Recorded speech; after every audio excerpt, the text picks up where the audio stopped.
Here we are looking at an Anameka saltbush that was planted at the end of July or early August. When it was planted, there was literally that much showing out of the top of the ground. The area was firstly ripped and then mounded and planted almost straight away. And since then, we're fortunate to have had a good lot of rainfall, as you can see from the ryegrass and other material that is growing here. This is a very good establishment. I've only seen a few dead plants. We're probably looking at better than 95% establishment at this point in time. We've planted other saltbush in the past, but palatability has always been a bit of an issue, and from what I've seen and read, the Anameka is a much more palatable saltbush, and we wanted something that the animals would go straight onto fairly quickly. And this area, this particular area would probably now grow a crop, but certainly when it was fenced off, it was beyond cropping stage. It wasn't growing any crop at all. The ground has come back quite a bit in the last few years, been heavily grazed but long rest periods, and I think we're just going to get improved productivity by growing Anameka saltbush. Well, this year we planted 2,880, and I've doubled the order for next year.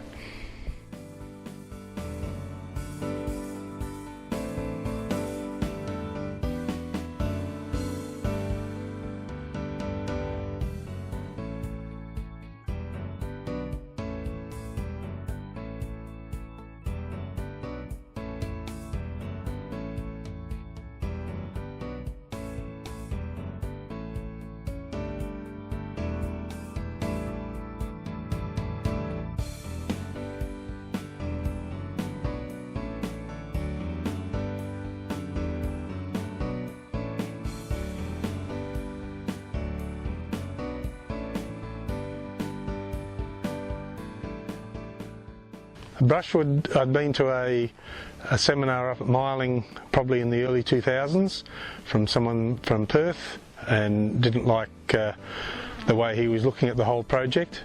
And then we had an opportunity to plant some brushwood a few years later. This site was selected because it wasn't growing a very good crop, and in fact most times we were getting bogged either planting it or spraying the area, and the crop wasn't growing, so we decided to put something down here that may have a future. It's only a small area, it's less than 10 hectares, the ground wasn't producing, and we're now just waiting for a decent method of harvesting, an efficient method of harvesting, because most of the brushwood is probably getting close to a harvestable stage by now. It's got to become more mechanised. The current price of the produce and the cost of us harvesting it just doesn't compute at this point in time. We have grazed it. We did try rams in here, but they tended to want to fight the brushwood, so we couldn't leave them in here for very long. But it's been grazed on an ad hoc basis. Generally when grazing's pretty tight in autumn, we'll put sheep in here for a week or so just to get rid of any grasses. The brushwood seems to be fairly good at keeping most other plants down. It must have an allelopathic effect on pasture vegetation. But the real issue was it was just not producing crops, and we were getting bogged, so it was a bit of wasteland.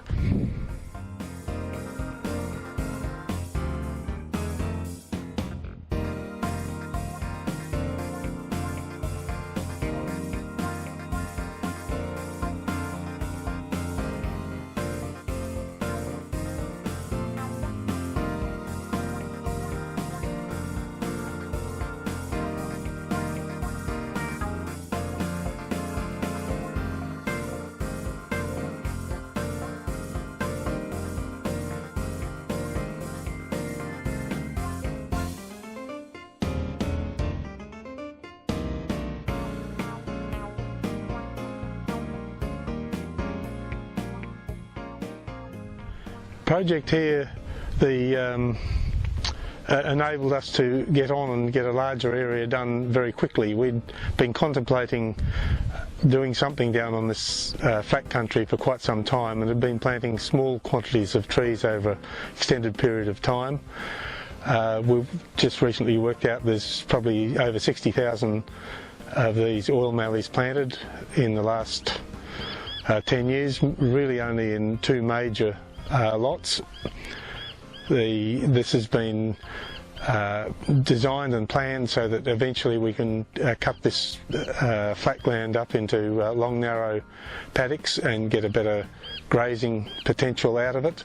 And the idea is to have a couple of rows of trees down each side of the paddock as a windbreak, and also to help soak up some of the excess moisture that used to fall but hasn't been falling for the last number of years. Well, there's a better biodiversity. There's we can hear some birds in the background that wouldn't have been around here before.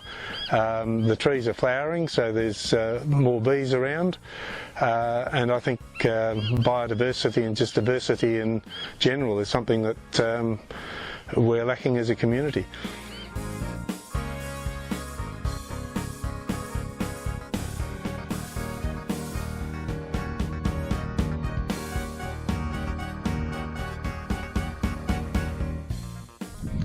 We've planted a couple of rows of oil mallees with 2 rows of saltbush on either side of it as a mix to give some protection from the easterly winds that we have, and also provide a green pick during summer and hopefully get a better production out of the stubbles after the crop has been harvested.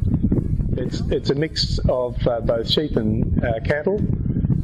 We now have a share farmer running sheep and doing the cropping, and we're running cattle.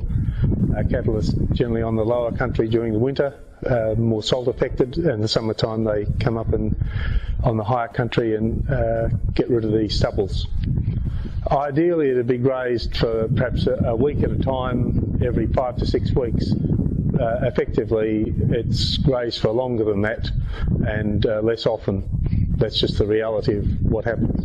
It certainly improved the productivity that we're getting out of the stubbles. It allows the cattle to get a better protein out of the stubbles. I think it gives us a better ability to use the cattle to eliminate stubbles as a cropping problem, because they significantly reduce the bulk of stubbles, and we haven't had to do any burning for quite some time now.